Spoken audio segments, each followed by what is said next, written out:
Se você está por aqui, não se esqueça de se inscrever no canal. Aperte o sininho das notificações e nos siga em nossas redes sociais. E é claro, se você gostou, nos apoie deixando seu like. Isso nos ajuda bastante. Me chamo Margarida. O que vou compartilhar com vocês foi algo que aconteceu comigo, por volta dos anos 90. Na época, nunca pensei que ir em uma festa escondida me colocaria em um risco de morte.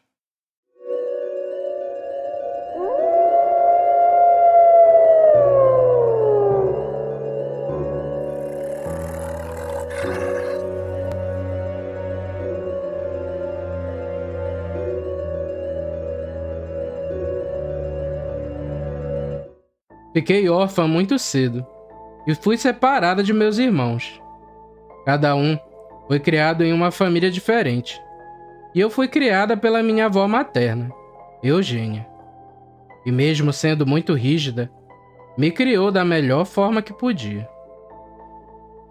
Eu era uma criança revoltada.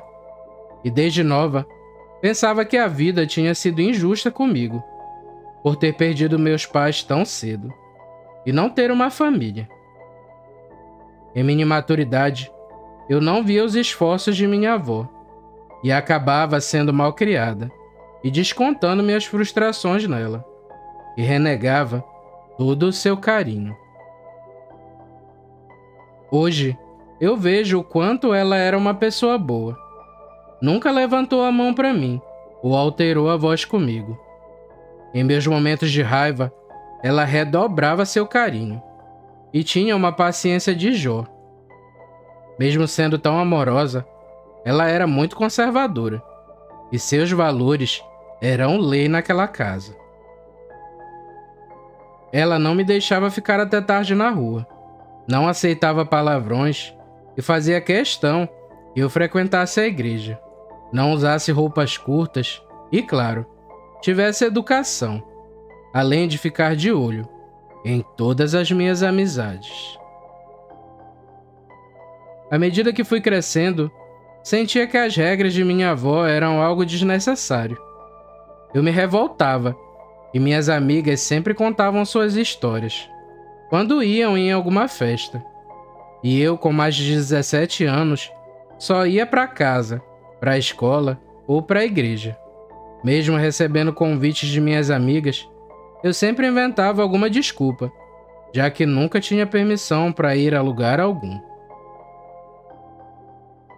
Eu sempre insistia com a minha avó, de novo, de novo e de novo, mas aquela velhinha era irredutível e não tinha negociação. Eu argumentava que os tempos eram outros e que tudo era diferente, mas tudo era em vão. O que eu dizia entrava por um ouvido e saía pelo outro, e ela ficava zangada, dizendo que eu queria era ficar na safadeza. Eu me cansei e parei de pedir. Então mudei de estratégia. Como a velhinha dormia cedo, eu comecei a pular a janela do meu quarto e fugia para a festa. E chegava sempre antes de amanhecer, para não correr o risco de ser pega. No começo, eu fugia e mesmo assim tinha medo de ser pega. Mas como eu fui algumas vezes e tudo deu certo, esse medo foi logo posto de lado.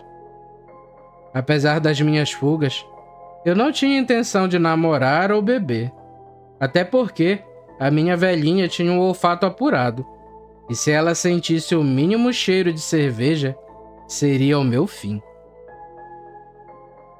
Eu só queria me divertir, e conseguia. Eu dançava, comia e fazia novas amizades. Eu tinha uma boa cobertura para conseguir fugir de casa. Minha amiga Rebeca e seu namorado Júlio sempre me davam uma assistência e uma carona no carro deles. Quando vínhamos da festa, eles sempre me deixavam a poucos metros de minha casa. Então era só pular a janela e assim eu chegava de forma segura e sem ser pega. Mas em uma festa em específico, eu e Rebeca estávamos bem animadas. Vinha uma atração de fora, e queríamos ver esse show. Combinamos o horário e, como programado, depois das 9 da noite, eu saí de casa e na esquina os dois já estavam me esperando. Mesmo segurando vela, eu me diverti bastante e tinha sido a melhor festa de minha vida até aquele momento. No término da festa, todos entramos no carro para irmos embora. Porém, quando o Júlio bateu na chave, o veículo nem deu sinal. Ele tentou por vários minutos e nada. Abriu o capô, deu uma olhada e mesmo assim não encontrou defeito. Foi então que ele decidiu deixar o carro ali e chamar um mecânico no dia seguinte. Naquele momento, eu já estava desesperada e estava bem longe de casa. Júlio se ofereceu e disse que iria pagar uma lotação para mim, e assim eu chegaria mais rápido. Essa era a única opção que eu tinha, já que os ônibus já tinham parado, e o táxi era algo bem caro. Eu peguei a lotação e após alguns minutos de viagem, chegamos no meu bairro. Ali era bem afastado e ficava praticamente no final da cidade. Como a lotação só passava pelas avenidas principais, eu desceria a umas 2 quadras da minha rua e de lá seguiria a pé, mas não era tão longe assim.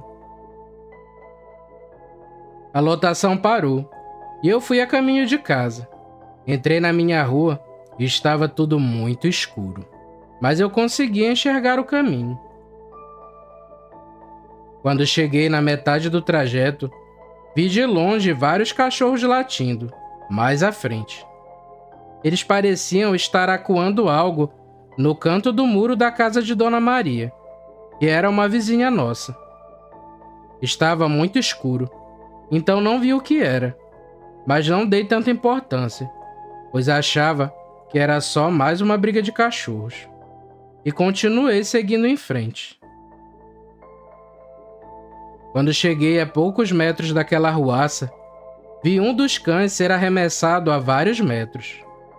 O pobre animal gritava de tanta dor pela porrada, mas mesmo com dificuldades, logo se levantou e saiu correndo.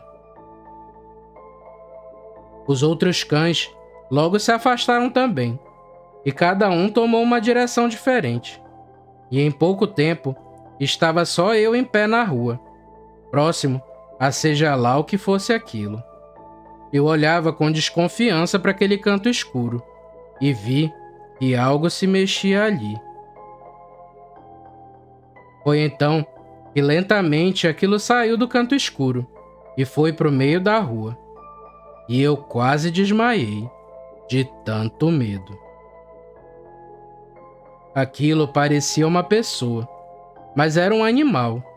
Ele tinha braços muito longos e usava para se apoiar, e suas pernas eram dobradas ao contrário, como se os joelhos fossem invertidos. Aquele bicho tinha orelhas enormes e um focinho meio torto. Os dentes eram expostos, e alguns pareciam de pessoa e outros de cachorro. Ele olhou na minha direção com um olhar zangado, e nesse momento eu pensei: pronto, vou morrer aqui. Foi então que ele farejou o ar na minha direção, e aquele semblante que estava zangado sumiu. Ele ficou estático, apenas me olhando por algum tempo, até que se virou e começou a correr, e desceu a rua, até que eu não pudesse mais vê-lo. E não sei explicar, mas tinha algo de familiar naquele bicho, e ele pareceu ter ficado muito incomodado por eu ter visto ele. Após isso, sem pensar 2 vezes, eu saí correndo para minha casa. Tentei pular a janela o mais silenciosamente possível e a tranquei. Eu até cheguei a deitar na minha cama, mas naquela noite o sono não chegou. Depois desse ocorrido, eu passei várias noites sem dormir direito. Eu não fiquei com medo, não. Foi aterrorizada e até parei de ir a festas por um bom tempo. Eu já tinha ouvido várias histórias sobre lobisomens, e acho sinceramente que naquela noite eu vi uma dessas criaturas. E o pior de tudo é que até os dias de hoje me pego pensando que aquilo era algum conhecido meu, e que ele me reconheceu, e que só por isso não me atacou.